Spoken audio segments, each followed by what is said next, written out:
Movie के शुरू होते ही हम एक स्ट्रीट शेफ गाओ को देखते हैं। वो बहुत मजे मजे के खाने बनाया करता था। इसका एक छोटा सा रेस्टोरेंट है, मगर वो उसको साफ रखता है और अपने प्रोफेशन से भी बहुत प्यार करता है। लेकिन जो पास्ट में गाओ के साथ हुआ वो बहुत ही बुरा था। उसके फादर ने सिर्फ इसलिए उसे एक शेफ के पास छोड़ दिया कि वो कुकिंग को सीख सके। गाओ ने ये डिसाइड कर लिया था कि एक दिन वो बहुत बड़ा शेफ बनेगा और हर वो चीज हासिल करेगा जो वो अपने बचपन में ना कर सका। गांव के फादर एक बहुत अच्छे शेफ थे और अब तक तो वो बहुत ही कमाल शेफ बन चुके थे, एक तरह के मास्टर शेफ। लेकिन उनका बेटा यानी गांव उनसे बहुत नफरत करता था, क्योंकि उसने अपना बचपन यानी चाइल्डहुड अपने फादर के बगैर गुजारा था। वो उन्हें मिस भी किया करता था, लेकिन इससे उसके फादर को कोई फर्क ही नहीं पड़ता था। दूसरी तरफ गांव के फादर यानी वही मास्टर शेफ भी इस बात से खुश थे कि दुनिया को नहीं पता कि इनका बेटा भी है, और ये बात गांव को और सैड करती थी। अब सीन बदलता है और हम एक और फेमस हैंडसम और यंग शेफ को देखते हैं। वो बहुत ही रिच और रॉयल फैमिलीज के लिए खाना बनाया करता था। उसका नाम पोल होता है। पोल का ये ख्वाब था कि वो अपने फादर के लिए अपनी कंट्री में एक रेस्टोरेंट बनाएगा, इसलिए वो अब्रॉड को छोड़ते हुए और सब ऑफर्स को मना करते हुए अपनी कंट्री वापस आ जाता है। वहाँ जाकर वो एक फिश सेलर के पास जाता है और कहता है कि मुझे एक बड़ी सी मछली तो दिखाओ। तो फिश सेलर उसे मना कर देता है। अब जैसे ही गांव उसके पास बड़ी सी मछली लेने आता है तो वो आदमी उसे मछली दे देता है। ये देखकर पॉल को बहुत गुस्सा आता है और वो गांव को गुस्से से देखता है, जैसे वो उससे जेलस हो के भाई इसने उसको मछली क्यों दे दी। फिश सेलर जब इन दोनों को गुस्से में देखता है तो वो मछली के दो टुकड़े कर देता है ताकि इनमें लड़ाई ना हो, लेकिन वो दोनों फिर भी एक दूसरे को गुस्से से घूरते रहते हैं। अब हम पोल के शानदार और बहुत ही प्यारे रेस्टोरेंट को देखते हैं जिसकी आज ओपनिंग होती है। वो बहुत नीट एंड क्लीन एडवांस तरीके से बनाया गया और बहुत ही खुला रेस्टोरेंट होता है। उसको बहुत अच्छे तरीके से डेकोरेट किया होता है। पॉल ने जो नया रेस्टोरेंट खोला था वो गांव के रेस्टोरेंट के बिल्कुल सामने था, जिसे देखकर गांव के दोस्त घबरा जाते हैं, क्योंकि ये नया रेस्टोरेंट इन कस्टमर्स का सारा इंटरेस्ट अपनी तरफ करने वाला था और इन सब लोगों को इनसे छीनने वाला था। और जिस बात का डर था वही होता है। सब लोग नए रेस्टोरेंट का टेस्ट चेक करने के लिए उसमें चले जाते हैं, तो गांव के दोस्त गांव को सपोर्ट करने के लिए डिस्काउंट ऑफर की अनाउंसमेंट करते हैं, जो कस्टमर्स को वाकई में अट्रैक्ट करती है और वो फिर से गांव के रेस्टोरेंट की तरफ चल पड़ते हैं। इस बात से पोल के दोस्तों को बहुत गुस्सा आता है और वो इनसे आके गुस्से से बात करते हैं कि तुम लोगों के साथ मसला क्या है, हमारी सक्सेस तुम लोगों से देखी नहीं जा रही। एट द एंड दोनों पार्टीज में डिसाइड होता है कि क्यों ना एक कंपटीशन रखा जाए और देखा जाए कि किस शेफ के हाथ में ज्यादा टेस्ट है। अब दोनों को जबरदस्ती कंपटीशन में पार्ट लेने के लिए कहा जाता है। पहले तो वो मान नहीं रहे होते, लेकिन जब एक दूसरे को देखते हैं तो पहचान लेते हैं कि इन लोगों का सामना तो उस दिन फिश स्टॉल पर हुआ था, तो ये लोग कंपटीशन के लिए रेडी हो जाते हैं। अब टेबल लग जाता है और उस पर एक बड़ी सी फिश रखी जाती है जिसको इन दोनों ने काटना था। अब सबसे पहले पोल फिश को काटता है और उसके कांटे बहुत स्मूथली और तेजी के साथ निकालने लगता है। उसका ये तरीका सबको बहुत पसंद आता है। अब वो फिश फेंकता है गाँव की तरफ। गाँव भी फिश को बड़े अच्छे तरीके से काटता है और उसकी स्किन जब सबको दिखाता है तो उस पर जरा सा भी फ्लैश नहीं होता,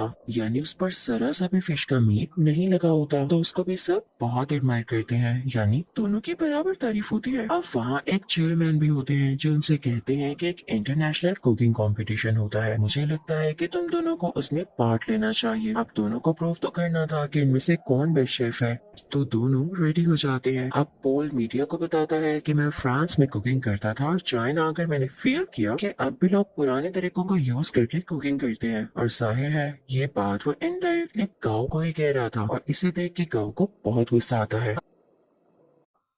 अब वहाँ सबको पता चलता है कि पहले इनका आपस में कंपटीशन होगा। अगर ये लोग उसे जीत जाते हैं तब ये लोग फाइनल तक पहुँच सकेंगे और साथ ही साथ बहुत ही बड़े मास्टर शेफ से मिलने का भी चांस मिलेगा। और ये मास्टर शेफ कोई और नहीं बल्कि गाँव के ही फादर थे। उधर गाँव के रेस्टोरेंट में पोल की दोस्त आती है और गाँव और उसकी दोस्त को रेस्टोरेंट आने का कहती है कि आज का खाना आप हमारी तरफ खाएं। अब वो दोनों यानी गाँव और उसकी दोस्त पोल के रेस्टोरेंट तो जाते हैं, लेकिन उनको खाना पोल नहीं बल्कि पोल की वही दोस्त सर्व करती है। दिखने में वो खाना तो फ्राइड एग और एक प्लांट पोट की तरह लग रहा था, लेकिन उसका टेस्ट एकदम अलग था। तो ये देख के गाँव सोचता है कि वाकई पोल की कुकिंग बहुत एडवांस है, तो वो सीधा किचन में जाता है और उसको गुस्से से कहता है, पॉल अपना खाना अच्छा दिखाकर क्या साबित करना चाहते हो। कि तुम बहुत अच्छे कुक हो। तो पॉल चुप रहता है और उससे मीट पकाने का कहता है कि चलो देखते हैं कौन ज्यादा अच्छा मीट पका सकता है। गाओ चैलेंज एक्सेप्ट करता है। अब गाओ बहुत ही अच्छे तरीके से वो मीट पकाता है, वो बहुत डिलीशियस लग रहा होता है।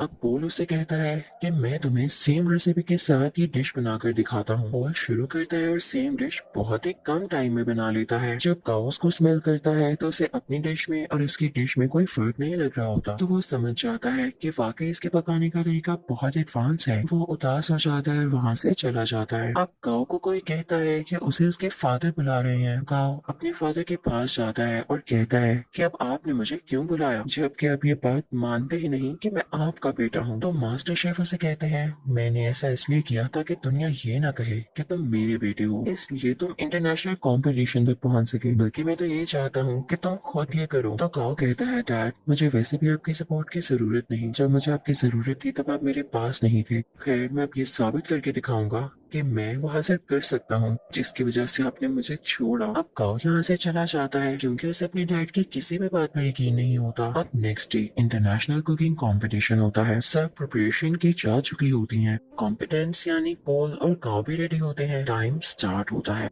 पॉल की कोई स्वीट डिश होती है और गाओ की चिकन डिश। दोनों बहुत मेहनत से अपनी डिशेस तैयार करते हैं। पॉल तो टाइम से पहले ही अपनी डिश तैयार कर लेता है, लेकिन उसके बाद गाओ की भी शानदार डिश रेडी हो जाती है। उसने भी टाइम पर अपना दिया गया टास्क पूरा कर लिया था। जजेस और ऑडियंस बहुत इम्प्रेस होते हैं और अब उनकी डिशेस को टेस्ट किया जाता है और दोनों के सेम पॉइंट्स आते हैं क्योंकि जज को उनके खाने में इतना ज्यादा डिफरेंस नहीं लग रहा था, यानी दोनों की डिशेस बहुत मजे की थी। तभी स्टेज पर एक जज आता है और इस कंफ्यूजन को क्लियर करने के लिए कहता है कि नो डाउट दोनों के डिशेस के टेस्ट बहुत आला थे, लेकिन मुझे टाइम मैनेजमेंट पॉल की ज्यादा पसंद आई, इसलिए ये कंपटीशन पॉल ने अपने नाम कर लिया है। पॉल यहाँ पर बहुत ज्यादा खुश हो जाता है। गाओ क्योंकि कंपटीशन हार चुका होता है तो वो बहुत ज्यादा उदास होने की वजह से अपने घर भी नहीं जाता और वीडियो गेम्स खेलने के लिए चल पड़ता है। वो कई दिन तक अपना टाइम यूं ही स्पेंड करता रहता है और एक दिन उसके पास वही शेफ आते हैं जिनके पास उसने अपना बचपन गुजारा और उसी के पास गाओ के डैड उसे छोड़ कर गए थे। वो उसे समझाते हैं कि गाओ देखो हार जीत तो इंसान की जिंदगी का हिस्सा होती है ना, अगर आज तुम नहीं जीत सके तो क्या जरूरी है कि कल भी नहीं जीत पाओगे। लेकिन गाओ घर जाने के लिए तैयार ही नहीं था। उसे बहुत समझाने के बाद कन्विंस कर लिया जाता है कि उसे घर जाना होगा और अगले कंपटीशन की तैयारी करनी होगी। अब पॉल बहुत ज्यादा खुश होने की वजह से अपने रेस्टोरेंट जाता है। वो बहुत एंजॉय करता है। उसके सामने उसके दोस्त बैठे होते हैं तो बातों बातों में उसके दोस्त उससे कहते हैं पॉल तुम अपनी दोस्त को चांस क्यों नहीं देते हो, वो इतने टाइम से तुम्हारे साथ है, तुम उस पर ट्रस्ट तो करो,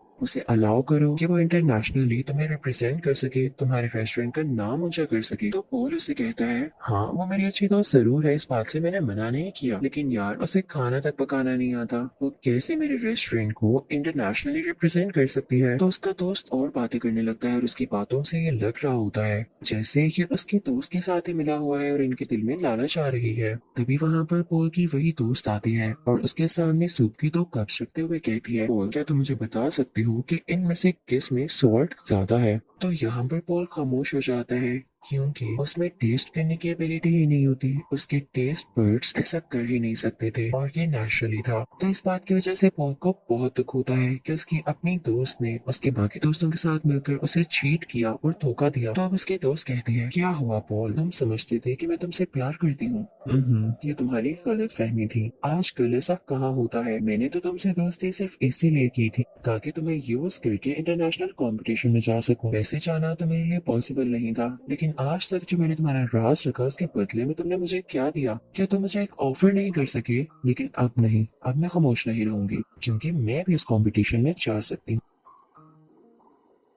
अब यहाँ पर एक और बड़ी बात रिवील होती है कि पॉल के ही दोस्त के साथ मिलकर पॉल को चीट कर रही थी क्योंकि वो दोनों अब रिलेशनशिप में थे और पॉल के अगेंस्ट ही एक साजिश यानी कॉन्स्पिरेसी चल रही थी कि पॉल के रेस्टोरेंट को बेच देंगे और उनसे जो पैसे आएंगे उनसे अपनी लाइफ स्टार्ट करेंगे। लेकिन पॉल भी ऐसा होने दे नहीं सकता था। पॉल बहुत उदास हो जाता है और अपने रेस्टोरेंट से बाहर आ जाता है। रात हो चुकी होती है और वो बाहर बैठकर ड्रिंक करने लगता है। तभी उसे गाँव भी देख लेता है और उसके पास आके कहता है पॉल तुम उदास की बेटी हो यार, तुम तो जीत चुके हो, तुम्हें खुश होना चाहिए। तो पॉल उससे कहता है हाँ जीत तो चुका हूँ पर हार भी बहुत कुछ चुका हूँ। खैर तुम छोड़ो, तुम्हें एक बात बताता हूँ, सामने ये बैनर देख रहे हो, वो इनफेक्ट गाँव के फादर यानी उसी मास्टर शेफ की पिक्चर होती है। तो पॉल उसकी तरफ इशारा करके कहता है ये मेरे आइडियल है है, मैं चाहता हूँ मैं इनकी तरह बनूं। तो काओ आगे से हल्का सा मुस्कुराता है और कहता है, पोल ये मेरे फादर है, तुम यही सोचते हो ना कि अच्छे इंसान है और तुम इनके जैसा बनो। तो मैं तुम्हें बताऊं, मेरे फादर दिल के बहुत बुरे हैं। काओ से अपने पास्ट की स्टोरी बताने लगता है कि उन्होंने मेरे साथ क्या क्या किया। पहले तो पोल कहता है, काओ तुम मजाक कर रहे हो यार, बस कर दो। लेकिन काओ से बताता है, नहीं, वो मुझे बचपन में वाकई में छोड़ गए थे, सिर्फ इसलिए कि मैं इनके प्रोफेशन को अपना नहीं पा रहा था। मैंने अपना सारा बचपन उनके बगैर गुजारा है।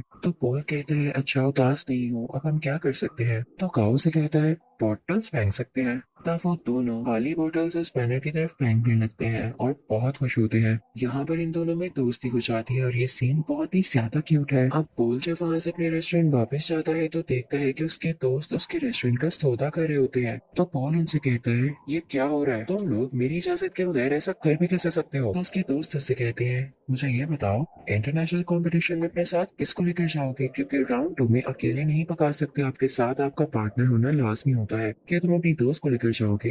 तो पॉल कहता है, मेरा दिमाग नहीं खराब, मैंने डिसाइड कर लिया है कि मैं किसे अपने साथ लेके जाऊंगा जो कि वाकई डिजर्विंग है। पॉल यहाँ पर काओ का नाम लेता है। तो ये सुनकर उसके दोस्त काफी जेलस होते हैं। उनमें से एक कहता है, पॉल याद रखना, तुम्हारा करियर मिट्टी में मिल जाएगा। तो पॉल उसे अपने सर से हिट करता है, उन सबको वहाँ से भगा देता है। जब ये सारे लोग चले जाते हैं तो काओ का वही गार्डियन शेफ पॉल से कहता है, पॉल वाकई तुमने ये सोचा है कि तुम काओ को अपने साथ लेकर जाओगे। तो पॉल कहता है, हाँ क्यों नहीं, और साथ ही वो काओ के शोल्डर पर पैट करता है और कहता है, हाँ ये डिजर्विंग है। सब बहुत खुश होते हैं। अब यहाँ पे कंपटीशन की तैयारियां शुरू हो जाती हैं। दोनों में ये डिसाइड होता है कि पॉल काओ को अपने नए तरीके सिखाएगा, जबकि काओ पॉल को अपने पुराने तरीके, जिस तरह से वो कुकिंग करता है। काओ पॉल से कहता है, तुम परेशान मत होना, अगर तुम्हारे टेस्ट बड्स काम नहीं करते, मैं तुम्हारा टेस्ट वापस लाने में तुम्हारी मदद करूंगा। वो उसे समझाता रहता है कि इस तरह करो। पॉल भी उसे नए नए तरीके बताता रहता है और यहाँ पर इन दोनों का काफी अच्छा टाइम स्पेंड हो जाता है।